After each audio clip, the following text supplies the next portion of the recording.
중국에서 험난한 시간이 흐른 뒤 한국에 오게 되었습니다. 말 그대로 중국어, 중국 문화에 대해서는 충분히 익힌 상황이었지만 그 외에 건강 상태, 경제 상태 등은 아주 최악이었습니다. 단순하게 생각해서 해외 주재원으로 몇 년간 일했다고 하면 최소 몇백에서 몇천은 손아귀에 있어야 정상인데 그게 아닌 아무것도 없고 게다가 건강 또한 최악으로 다다랐기에 어떻게 보면 소탐대실이라고도 생각이 되었습니다. 당시 몸무게가 49kg이었고 외적으로 보기에도 빼빼 말라 피골이 상접한 아주 흉한 몰골이었습니다. 본론으로 돌아와서 한국에 돌아오니 중국어를 잘한다는 점 외에는 저에게 자산이 있거나 한국 회사 경험이 전무했기에 이력서를 온라인 구직 사이트에 수많은 곳에 넣어봤지만 딱히 연락이 오는 곳은 없었습니다.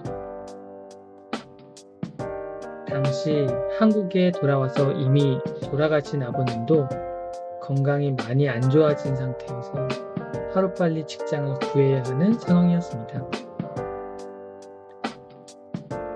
그러던 어느 날 많은 이력서를 넣었던 곳 중에 한 곳인 여행사에서 연락이 왔습니다.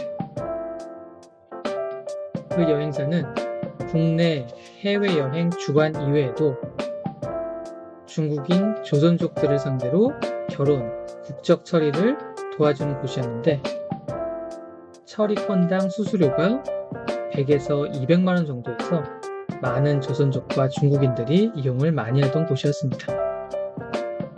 이런 회사에 들어가 특정 지역의 중국 비자, 개설 혹은 중간 브로커 역할로 영업을 시작했으며 일정 시간이 지난 후에는 결혼, 국적 취득 등의 업무를 맡게 돼서 일을 하던 도중 아버지의 건강 악화로 아버님이 식물인간 상태에 놓이게 됨으로써 일을 그만두고 아버지 옆에서 6에서 8개월 정도 간호를 했습니다. 도저히 맨 정신으로는 일을 못할 것 같아 일을 그만두고 아버지가 떠나는 그 순간까지 함께 했습니다. 사실 이때 자책과 상실감이 커서 자살을 생각하고 시도하려 했습니다.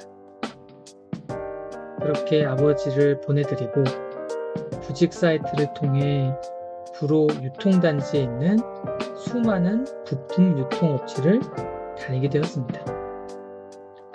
그곳은 그야말로 서로 물고 뜯는 야생의 지역이었으며 기본을 갖추지 않고 사회에서 살아나가려면 어떻게 해야 하는지를 여실히 보여주는 아주 열악하고 지독한 곳이었습니다.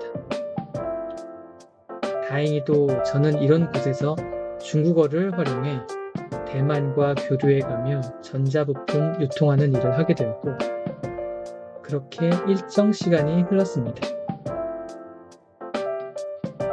하지만 당시 회사의 대표가 저와 여직원과의 관계를 의심하면서 그 대표는 술이 진탕 취해서 저에게 퇴직을 강압적으로 통보했습니다.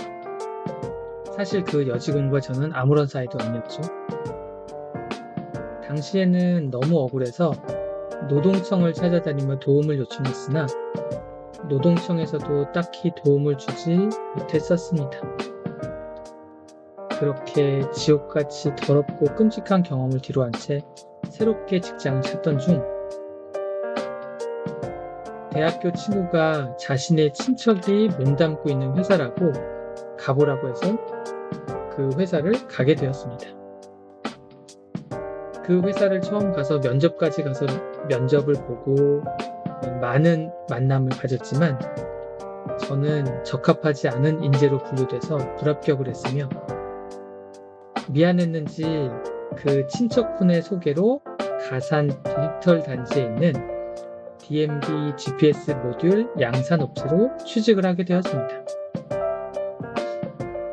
하지만 이것도 마찬가지로 약육강식이 이루어지는 아주 비열한 곳이었습니다. 돈은 돈대로 못 벌고 육체적, 정신적인 고생은 너무 힘들었습니다.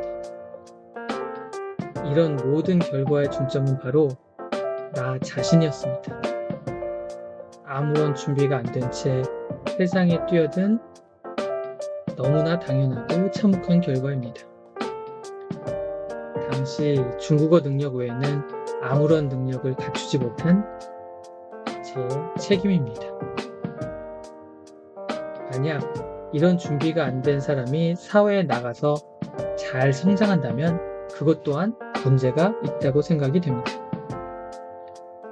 결론적으로 아주 비참한 수많은 곳에서의 직장 생활을 걸쳐 보내다 거래처 담당의 소개로 아주 그럴듯한 회사에 들어가게 됩니다.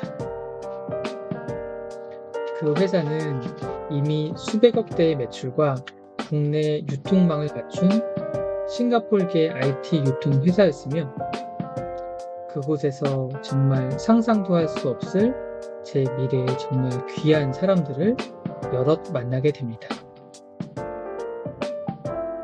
이렇듯 제 직장 생활은 너무나도 형편이 없었으며 제 스스로도 인정하는 부분은 저는 인격적으로, 사회적으로 그렇게 괜찮은 사람이 아니었던 걸 여러 사람으로부터 퇴짜를 당하고 버림받고 비난을 받고 혼란을 받고 많은 과정을 통해서 정말 제 스스로는 정말 괜찮은 사람이 아니구나라는 깊은 반성을 하게 되었습니다.